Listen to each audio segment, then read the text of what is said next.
Good morning. Looking forward to improving our football team and a stronger showing than we had the other night against the University of Utah. Looking forward to executing at a higher level, protecting the football at a higher level. And I think those two things in general will make a difference. From what I've seen of Central Florida already, an explosive quarterback, certainly a capable football team, and another difficult test. And that's again, what most of our time and attention is focused on already. So I'll take questions, whatever questions you might have.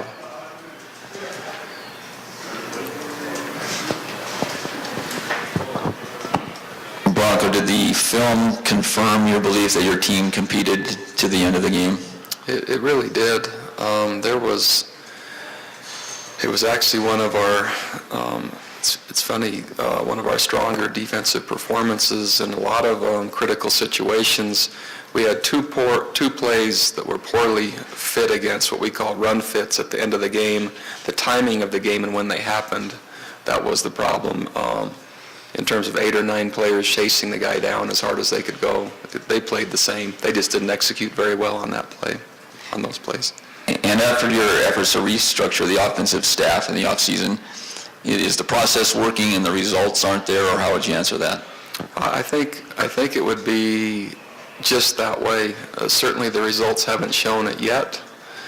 The day-to-day functioning of the organization, and I think the way the players are responding and the way they're being treated and the way they're being coached, all that I'm very comfortable with. At some point that's going to show on game day. I'm convinced of that. It's certainly taking longer than what the fans would like, but I am confident and positive that is going to happen. And so I like the decision, the results forthcoming. Bronco, are you still happy with having Brandon Dolman down on the sidelines, and are you going to change that in any way? I don't intend to change it. Brandon will be given the choice to wherever he feels most comfortable, wherever he thinks the team needs him, and wherever he can be most effective.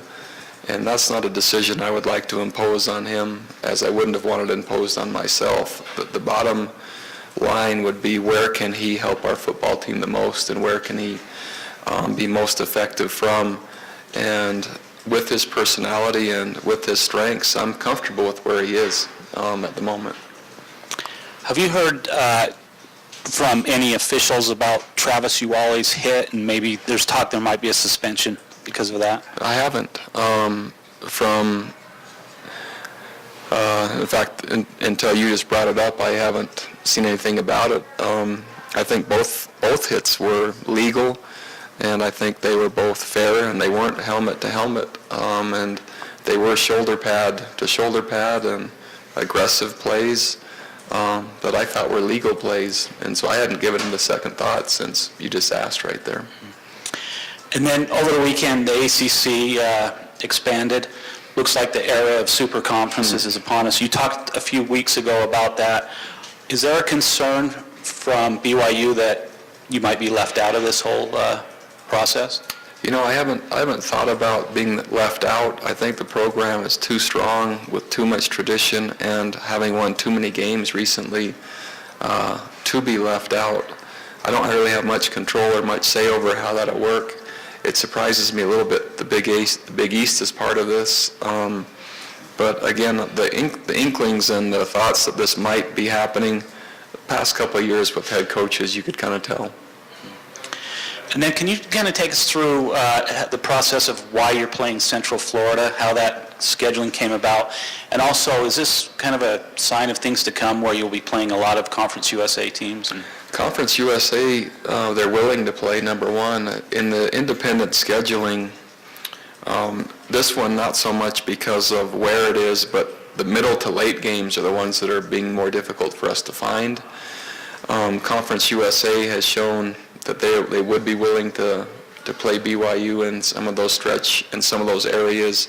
The Western Athletic Conference has shown some flexibility in wanting to do that. And so at this point, especially with the first year of putting independents together, we were taking the best matchups we could get, and Central Florida has a good team, has already shown that, and so it seemed like a good a good one to add.